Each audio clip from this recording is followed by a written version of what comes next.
Hello! Hi అండి. నేను మీ దివ్య. ఎలా ఉన్నారు? బాగున్నారా? అసలకి చానా రోజులయిపోతాందండి. సరిగ్గా మాట్లాడలేకపోతున్నాను. కొంచెం హెల్త్ బాలేక. నైట్ అయితే రైస్ తిని తిని బోర్ కొడతాందని నైట్ టైమ్స్ కొంచెము వెరైటీగా ఉప్మా అయితే చేశాను టిఫిన్ లాగా.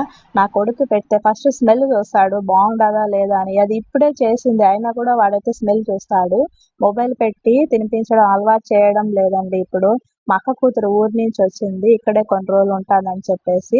అందుకని చెప్పి నేను గూడా పాపకు పెట్టేసి వీడికి గూడా పెట్టాను. కొంచెం కొంచెంగా తినేదైతే అలవాటు చేస్తున్నాను. ఎందుకంటే నెక్స్ట్ ఇయర్ స్కూల్‌లో వేద్దామనుకుంటున్నాను.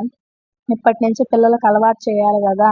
వాళ్ళే ఎట్లా తింటారు అననేసి కొంచెం కొంచెంగా తినేదానికి ట్రై చేయమని చెప్పాను. అక్క కూతురినైతే చూసేసి వాడు గూడా నేర్చేసుకుంటున్నాడు. ఎలా తినాలి, ఏమి అననేసి. మీలో ఎంతమందికి ఉప్మా ఫేవరెట్టో చెప్పండి. నాకైతే ఉప్మా అయితే అస్సలు ఇష్టం లేదు. వీడియో గూడా నచ్చితే లైక్ చేసి షేర్